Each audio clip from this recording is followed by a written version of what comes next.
Hello नमस्कार दोस्तों, job जोरी चैनल में फिर से एक बार आपका स्वागत है। दोस्तों आप लोगों के लिए मैं लेके आ चुका हूं, जैसा कि आपसे वादा किया था दोस्तों कि यूपी पुलिस कांस्टेबल भर्ती के लिए एक नया चैप्टर मैं स्टार्ट करूंगा दोस्तों, जो बहुत ही ज़्यादा पेपर में देखने को मिलता है और बहुत सारे कैंडिडेट्स का दोस्तों ये चैप्टर छूट जाता है। तो उसके लिए दोस्तों मैं यहाँ पे सुविधा के लिए आपके लिए आ चुका हूँ कि जो भी प्रश्न आपके इस चैप्टर से बनते थे वो सभी चैप्टर से प्रश्न अब आपके बिल्कुल नहीं छूटेंगे।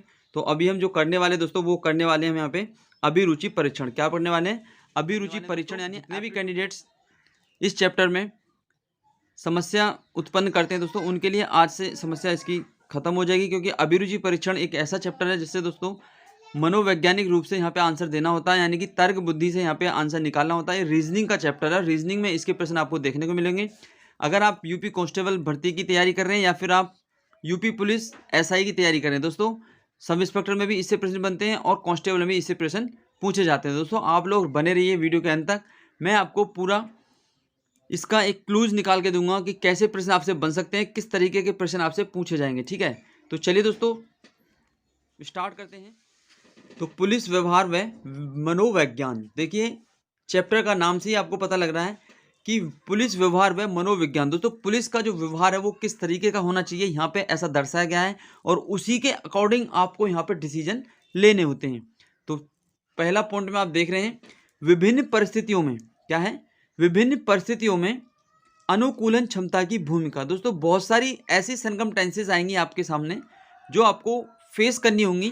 तो अनुकूलन क्षमता दोस्तों आपको यहाँ पे एक डायरेक्शन में आपको वहाँ पे अपना पर्व निभाना होगा। तो किस तरीके से अपना कर्तव्य निभाएंगे वो सारी चर्चा यहाँ पे देखेंगे, उसी के अकॉर्डिंग आपको डिसीजन लेना होगा। तो देखिए, पुलिसकर्मी को पुलिसिंग भूमिका और कानून की भूमिका अथवा नागरिकों के व्यक्तिगत अधिकारों को बचाने की भूमिका के बीच संघर्ष का सामना करना पड़ता है। बिल्कुल दोस्तों, आपको देखिए पुलिस विभाग में अगर लगे हुए हैं तो आपको ऐसी परिस्थितियों का सामना करना होगा जिससे किसी को हानि भी ना पहुंचे और काम भी हो जाए। तो दोस्तों इस तरीके का आपका डिसीजन होना चाहिए, यानी कि जनता के हित में आपका डिसीजन होना चाहिए। ठीक है, उसमें दोस्तों कोई भी आपका उसमें हित ना हो, यानी कि सारा का सारा श्रेय किसको जाएगा? जनता को जाएगा। ठीक, नेक्स्ट पॉइंट आपसे दिखाया गया है, एक और पहल करने के कार्यात्मक परिणाम और कार्य क्षमता और दूसरी ओर वैधानिकता के बीच यह संघर्ष पुलिस के लिए एक गंभीर समस्या पैदा करता है। बिल्कुल दोस्तों, एक और पहल करने के कार्यात्मक परिणाम होंगे और कार्य क्षमता और दूसरी ओर वैधानिक यानी लीगलिटी के बीच यह संघर्ष पुलिस के लिए एक गंभीर समस्या पैदा करता है, क्योंकि दोस्तों कानून को भी आप हाथ में नहीं ले सकते। कानून के दायरे में रह के वो काम करना होगा आपको और लोगों के हित में रह के वो काम करना होगा। चलिए नेक्स्ट पॉइंट आपसे दिया गया है, पुलिसकर्मी ईमानदारी और अपने सहयोगियों के प्रति निष्ठा के बीच भी संघर्ष का सामना करते हैं। पुलिसकर्मी उस समय क्या करें? तो जब उसको पता लगे कि दूसरे पुलिसकर्मी ने कोई बेईमानी का काम किया है। देखिए पुलिस वाले हैं, यानी कि पुलिस विभाग में 2 पुलिस वाले हैं, उनमें से अगर एक बेईमानी का काम कर रहा है तो दूसरे पुलिस ने कोई बेईमानी का काम किया है, यदि वह इस बेईमानी की रिपोर्ट करता है तो उसके सहयोगी ही उसकी आलोचना करते हैं, और यदि वह उपेक्षा करता है तो उसकी अंतरात्मा उसे धिक्कारती है। तो यहाँ पे दोस्तों किसी की भी पक्ष नहीं लेनी है, आपको विपक्ष में रह के आपको एकदम सटीक डिसीजन लेना है। किसी का यहाँ पे एक तरफा कार्य आपको नहीं करना। ठीक है, जो भी जनता के हित में होगा वो आप यहाँ पे कार्य करेंगे। आपसे दिया है नेक्स्ट पॉइंट आपसे, इस प्रकार की द्वंद्वात्मक यानी द्वंद्वात्मक स्थितियां उसकी भूमिका की कार्यप्रणाली को प्रभावित करती हैं। ठीक है, ऐसे में पुलिसकर्मियों में अनुकूलन क्षमता की भूमिका बहुत महत्वपूर्ण हो जाती है। दोस्तों अगर ऐसी सरकमस्टेंसेस में आप फंस जाते हैं, यानी कि ऐसी प्रॉब्लम्स में आप फंस जाते हैं, तो आपके लिए अपनी तर्क बुद्धि यानी मनोविज्ञान लेने की क्षमता भूमिका बहुत यहाँ पे महत्वपूर्ण आपके लिए काम करेगी। ठीक है, तो यह क्षमता कई परिस्थितियों में मायने रखती है। ठीक है, यह क्षमता कई परिस्थितियों में मायने रखती है।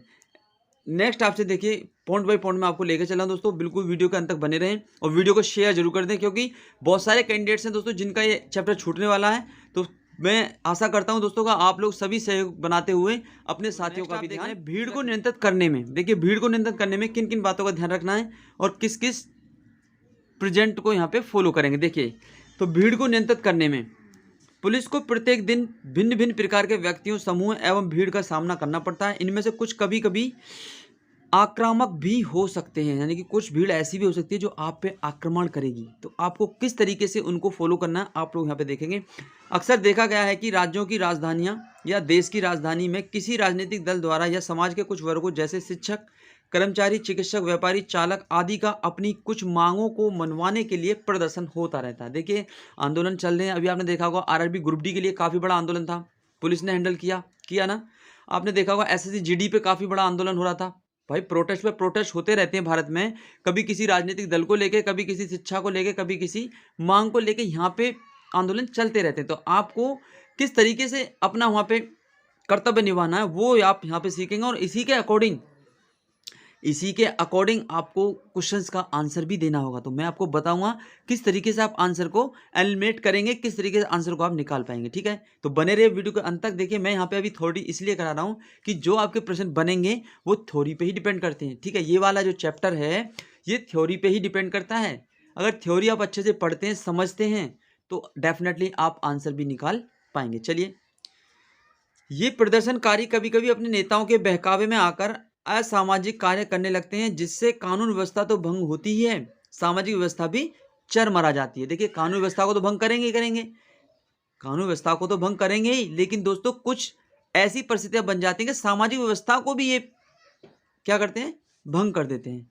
तो ऐसी कंडीशन में आपको यहाँ पे पूर्ण रूप से ऐसा डिसीजन लेना है कि किसी को घात भी ना पहुंचे और काम भी आप पूर्ण ईमानदारी और निष्ठा के साथ लोगों के दिल में रहते हुए कर जाएं। ठीक है, देखिए नेक्स्ट आपसे देखा है कि इस स्थिति से निपटने के लिए पुलिस को भीड़ को नियंत्रित करने हेतु अपने अधिकारों का प्रयोग कानूनी सीमा के अंतर्गत साहस एवं प्रभावपूर्ण ढंग से करना पड़ता है। देखिए डरना नहीं है, अगर आप पुलिसकर्मी हैं तो डरना नहीं है, आपको पूर्ण कानून का सहारा लेके यानी कानूनी सीमा के अंतर्गत साहस एवं प्रभावपूर्ण ढंग से कार्य करना पड़ता है। तो ये सारी बातें यहाँ पे कंप्लीट होती हैं। ठीक है, तो बच्चा नेक्स्ट आप देख रहे हैं, ऐसे समय मनोवैज्ञानिक दृष्टिकोण अपनाना पुलिस के लिए कार्य को काफी हद तक आसान बना देता है। दोस्तों आप क्या पढ़ रहे हैं, मनोविज्ञान यानी कि अभिरुचि परीक्षण।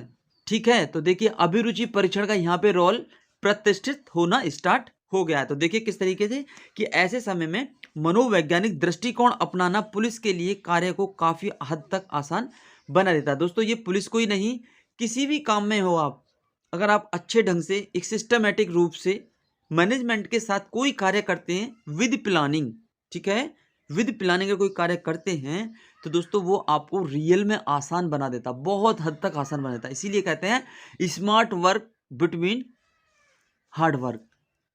ठीक है, तो स्मार्ट वर्क इसी को कहा जाता है, hard work without planning a work. ठीक, चलिए नेक्स्ट क्वेश्चन आप देख रहे हैं, यानी नेक्स्ट पॉइंट है वो आप देख रहे हैं, कभी कभी प्रदर्शनकारी भीड़ अचानक आक्रामक या हिंसक हो जाती है। बिल्कुल सही बात है दोस्तों, कभी कभी जो प्रदर्शनकारी होते हैं, जो आंदोलनकारी होते हैं, वो भीड़ क्या होती है, अचानक से आक्रामक हो जाती है, यानी हिंसक हो जाती है, आपस में लड़ते हैं, झगड़ते हैं, एक दूसरे विपक्षी पार्टी को ले धरते हैं। तो ऐसी स्थिति में क्या करना है, तो ऐसी स्थिति में वह आसपास की वस्तुओं को क्षति तो पहुंचाते ही हैं, आगजनी पर भी उतारू हो जाते हैं। दोस्तों आग लगा देते हैं, गाड़ियों को, खड़ी खड़ी गाड़ियों को जला देते हैं। तो ऐसी कंडीशन में आपको वहाँ पे किस तरीके से पेश आना है, देखिए पुलिस वालों को पत्थर मारना या उनके वाहनों को क्षतिग्रस्त करना भी भीड़ में शामिल लोगों के लिए कोई बड़ी बात नहीं है। भाई साहब बड़ी बात नहीं है, क्योंकि जो भी पुलिस वाले होते हैं उन पे पत्थर मारना या उनके वाहनों को क्षतिग्रस्त करना या आग लगा देना, ये भीड़ में शामिल लोगों के लिए कोई बड़ी बात नहीं है। क्योंकि आंदोलनकारी हैं, आंदोलनकारी ये नहीं देखेगा ये पुलिस की गाड़ी है या ये मजिस्ट्रेट की गाड़ी है। भाई साहब सब कुछ यहाँ पे तहस नहस कर देती है जो भीड़ होती है। तो इसलिए भीड़ को कंट्रोल करने के तरीके आपको आने चाहिए। तो नेक्स्ट देखिए, समझते चलिए, समझना प्रकृति का नियम है, अगर आप समझते समझते चलेंगे तो बहुत आगे जाएंगे। बच्चा मैं आपको कहता हूँ कि आप दुनिया के सबसे सर्वश्रेष्ठ व्यक्ति बनेंगे अगर आप चीज़ों को समझ समझ के करते हैं। ठीक है, कहा गया है कि समझ समझ के समझना ही एक समझ है, जो समझ समझ के भी ना समझे वो मेरी समझ में ना समझ है। तो दोस्तों आप समझ समझ के अगर समझेंगे चीज़ों को तो ज़रूर डेफिनेटली आप पे आएंगी। आप बिल्कुल भी चिंता ना करें, कोई भी चैप्टर, कोई भी क्वेश्चंस, कोई भी टॉपिक ऐसा नहीं होता कि जो आपसे छूट जाए। अगर आपके अंदर शिद्दत है और आपके अंदर मेहनत है तो ज़रूर आप इसमें सफल पाएंगे। ठीक है, तो देखिए उनके द्वारा पास से गुजरते वाहनों या व्यक्तियों को भी नुकसान पहुंचाने का प्रयास किया जाता है। बिल्कुल बात सही है, देखिए बिल्कुल बात सही है यहाँ पे कि उनके द्वारा जो भी भीड़ होती है, जो कोई वहाँ से वाहन गुजरता है या व्यक्ति गुजरता है, उनको भी नुकसान पहुँचाने में पीछे नहीं हटते।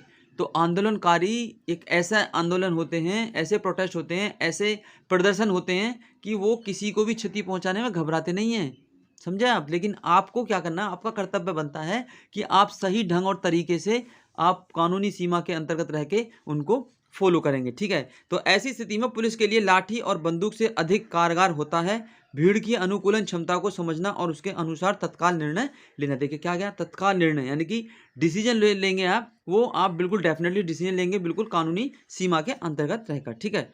तो चलिए, चूंकि पुलिस की संख्या भीड़ के सामने नगण्य होती है, बिल्कुल सही बात है, एकदम सटीक पॉइंट दिया है कि पुलिस की जो संख्या होगी वो भीड़ के सामने कोई मायने नहीं रखती। बहुत कम संख्या में पुलिस वाले होते हैं, भीड़ काफ़ी लंबी चौड़ी होती है, ठीक है, काफ़ी ज़्यादा होती है, तो वहाँ पे 4, 6, 10, 15, 20 पुलिस वाले क्या कर सकते हैं। तो इसलिए नगण्य होती है, यानी कि कोई उनकी वहाँ पे गिनती नहीं है कि वहाँ उसको कवर कर लेंगे। ये तो एक तरीके से एक लाठीचार्ज करके, एक फायरिंग करके, ऐसे करके कुछ तरीके होते हैं जो उनको कंट्रोल किया जाता है, या फिर धुआं के गोले भी कहीं कहीं पे छोड़े जाते हैं। आपने देखा होगा, अभी दिल्ली में काफ़ी ज़्यादा आंदोलन हुए थे, तो वहाँ पे भी इस तरह की प्रक्रिया देखने को आपको मिली थी। अतः पुलिस अनुकूलन क्षमता को सहारा लेते हुए उसे शांत करने का प्रयास करती है। देखिए, प्रयास आपको नहीं छोड़ना है, जो प्रैक्टिस होती है ना, जो एक अभ्यास होता है, वो आपको नहीं छोड़ना है, आपको लगातार लगातार प्रयास करते रहना है, कंट्रोल होगा, जरूर होगा। देखिए नेक्स्ट आप देख रहे हैं, पथराव एवं अभद्र व्यवहार में। देखिए अब नेक्स्ट पॉइंट आ गया कि पथराव एवं अभद्र व्यवहार में क्या करें। तो पथराव जब होगा तो उसमें क्या क्या डिसीजन हो सकते हैं, क्या क्या आपकी खूबियां हो सकती हैं वहाँ पे इसको कंट्रोल करने के, तो वो भी आप देखेंगे। तो देखिए, भीड़ में कुछ सिरफिरे भी अक्सर शामिल रहते हैं। इनका पहला काम भीड़ को अत्यधिक उग्र बनाना होता है। तो कुछ आंदोलन में ऐसे प्रदर्शनकारी होते हैं जो भड़काऊ होते हैं, लोगों को भड़का देते हैं, लोगों को आक्रमण करने पे आक्रोश करते हैं। तो ऐसे बहुत सारे आपको मिल जाएंगे। तो ऐसे में ऐसे लोग पुलिस को उकसाने का एक भी मौका नहीं छोड़ते हैं। पुलिस वालों के प्रति अभद्रता से पेश आना, पुलिस को अशोभनीय एवं असभ्य बातें कहना, गाली गलौज पर उतारू हो जाना, पत्थर या किसी अन्य चीज से प्रहार कर उन्हें घायल कर देना आदि इनके लिए सामान्य बात है। बिल्कुल इनके लिए सामान्य बात है ऐसी चीज़ें। तो आपको क्या करना, अपने कर्तव्य पर बने रहना। देखिए, पुलिस कर्मी जो होते हैं, यानी गवर्नमेंट जो सर्वेंट होते हैं, उनको एक कानून के दायरे में रहना होता है, एक कानूनी सीमा के अंतर्गत कार्य करने होते हैं। तो यहाँ पे कोई भी डिसीजन ऐसा नहीं लेंगे आप जो किसी को चोट पहुँचाए, जो किसी को बेवजह बेवजह किसी को चोट पहुंचाए, बेवजह किसी को खतरे में डाले, ऐसी डिसीजन यहाँ पे कोई भी नहीं ली जाते हैं। लाठीचार्ज भी होता है तो वो एक असामान्य सी घटनाएं हो जाती हैं, तो उस पर लाठीचार्ज करना पड़ता है सब भीड़ को कंट्रोल करने के लिए, ठीक है। तो ऐसी स्थिति में पुलिस की, देखिए आगे बात वही बात आ गई जो हम यहाँ पे चैप्टर में पढ़ रहे हैं। देखिए, ऐसी स्थिति में पुलिस की मनोवैज्ञानिक सोच उसे अपने कर्तव्य पर डटे रहने के लिए प्रेरित करती है। तो बच्चा यहाँ पे हम पढ़ रहे हैं पुलिस व्यवहार में मनोविज्ञान। अब मनोविज्ञान का ही आपको प्रयोग करना है, तभी इस टॉपिक में भी आप सफल होंगे और अपनी पुलिस विभाग में भी आप सफलता प्राप्त करेंगे। तो यहाँ देखा गया कि ऐसी स्थिति में पुलिस की मनोवैज्ञानिक सोच उसे अपने कर्तव्य पर डटे रहने के लिए प्रेरित करती है, ठीक है। नेक्स्ट आप देख रहे हैं हथियार बल प्रयोग, यानी हथियार या फिर बल का प्रयोग कैसे करेंगे। तो कैसे, तो पुलिस को अपनी और दूसरों की सुरक्षा के लिए लाठी डंडा राइफल बंदूक आदि प्रदान किए जाते हैं, बिल्कुल किए जाते हैं। देखिए आपने देखा होगा कि पुलिस को अपनी और दूसरों की सुरक्षा के लिए लाठी डंडा राइफल बंदूक आदि प्रदान किए जाते हैं, इसीलिए किए जाते हैं सुरक्षा के लिए, ठीक है। तो पुलिस इन हथियारों का उपयोग उस रूप में नहीं कर सकती जिस रूप में एक अपराधी करता है, बिल्कुल सही बात है। अगर अपराधी आप पे हमला कर रहा है तो आपका दायित्व नहीं है कि आप भी उस पर हमला कर दें। आपके कुछ नियम हैं, कुछ कानूनी सीमा के अंतर्गत रहते हुए कार्य होते हैं जो आपको करने होते हैं। आप उसके अपराधी की तरह अपने हथियार का प्रयोग नहीं कर सकते हैं। तो एक अपराधी हथियारों को अपने पास इसलिए रखता है ताकि वह समाज या व्यक्ति को आतंकित कर या मारकर अपने सामाजिक कार्यों को अंजाम दे सके। आपको ये नहीं करना है। इसके उलट पुलिस की अनुकूलन क्षमता इस बात को अच्छी तरह जानती है कि उसे इन हथियारों का प्रयोग तभी करना है जब उसे इस बात का पक्का विश्वास हो जाए कि यदि उसने इनका प्रयोग नहीं किया तो किसी नागरिक की जान माल संकट में पड़ जाएंगे। तो दोस्तों, ये जो कंडीशन है आपके सामने, इस कंडीशन को आपको इस तरीके से देखना, इस वे में देखना है कि सामने वाले को अगर डायरेक्टली आपको लग रहा है, एक फेथफुली आपको विश्वास हो गया है कि अब तो बिना हथियार के ये बंदा यानी ये अपराधी नहीं मानने वाला है, या फिर किसी की जान ले लेगा, तो आप यहाँ पे बिल्कुल डेफिनेटली अपने हथियार का प्रयोग कर सकते हैं, कोई अपराध नहीं माना जाएगा। तो ये पॉइंट आपके लिए काफ़ी इंपॉर्टेंट है। इस पॉइंट से आपका प्रश्न जरूर बनेगा। आगे मैं आपको एमसीक्यू कराऊंगा, वहां पे आप देखेंगे कि इस टॉपिक से, इस कॉन्सेप्ट से आपके प्रश्न जरूर बनेंगे। ठीक है, तो आपको ध्यान से पढ़ना है, क्योंकि थ्योरी का कराने का मतलब यही है कि थ्योरी से आप क्वेश्चन निकाल पाएं, उसका आंसर आप बता पाएं। देखिए, अधिकारियों के साथ ड्यूटी निभाने में, नेक्स्ट पॉइंट आ गया भाई साहब। तो अधिकारियों के साथ ड्यूटी निभाने में तो पुलिस वालों को एक टीम के रूप में कार्य करना पड़ता है। ऐसा नहीं है कि आप अकेले कहीं चुपचाप बैठे हैं, अकेले आप चुपचाप अपनी अलग धांग लगा रहे हैं। तो ऐसा नहीं, अधिकारियों के साथ ड्यूटी जब करने का समय मिलता है आपको, तो पुलिस वालों को एक टीम के रूप में कार्य करना पड़ता है। वहाँ पे सबको मिलजुल के ग्रुप के रूप में वहाँ पे रहना होता है। ऐसी स्थिति में उन्हें अपने उच्च पदस्थ अधिकारी, सहकर्मी एवं जूनियर के साथ किस तरह कार्य एवं व्यवहार करना चाहिए, इसके लिए भी अनुकूलन क्षमता पुलिस के लिए काफ़ी कारगर साबित होती है। यहाँ पे भी मनोविज्ञान का प्रयोग करना है आपको। एक अच्छे इंसान की तरह, एक अच्छे सरकारी सर्वेंट, अच्छे पुलिसकर्मी की तरह आपको यहाँ पे सोचना होगा कि बड़े अधिकारी से किस तरह से बात करनी है, अपने उच्च अधिकारी से किस तरह से पेश आना है, आपको यहाँ पे सारी जानकारी होनी आवश्यक है। नेक्स्ट आप देख रहे हैं कि ड्यूटी, अंगरक्षक की ड्यूटी निभाने में, अंगरक्षक, देखिए अंगरक्षक की ड्यूटी निभाने में क्या दायित्व आपका रहना चाहिए। तो पुलिस कर्मियों को कभी कभी किसी ऐसे महत्वपूर्ण व्यक्ति के साथ लगा दिया जाता है जिसकी जान को असामाजिक तत्वों से खतरा हो। बिल्कुल सही बात है कि अंगरक्षक की ड्यूटी जब निभाते हैं तो वहाँ पे पुलिस कर्मियों को कभी कभी ऐसी महत्वपूर्ण व्यक्तियों के साथ में लगा दिया जाता है उनकी ड्यूटी जिसकी जान को असामाजिक तत्वों से खतरा हो। यानी कोई नेता हो गया भाई, राजनीतिक पार्टी से अगर कोई संबंधित है और उसकी कोई जान माल का उसके खतरा है, तो वहाँ पे आपको अंगरक्षक बना के भेजा जाएगा। तो पुलिसकर्मी की ये ड्यूटी होती है, ये दायित्व होता है कि उसकी असामाजिक तत्वों से जो खतरा है उसे, उसकी रक्षा करे। तो इसीलिए अंगरक्षक की ड्यूटी दी जाती है। तो वहाँ पे भी आपको सभी एक मनोवैज्ञानिक तर्क बुद्धि का प्रयोग करते हुए अपने कर्तव्य को पूर्ण करना है। ठीक है, तो दोस्तों ये एक थ्योरेटिकल चैप्टर में आपको लेके चल रहा हूँ, क्योंकि इसके एमसीक्यू बनेंगे, तो इसीलिए मैं आपको सब कुछ करा रहा हूँ इस तरीके से। तो आप लोग इसका बिल्कुल भी संकोच ना करें कि थ्योरी है। तो देखिए आज के लिए इतना ही, क्योंकि वीडियो काफ़ी लंबा हो जाएगा।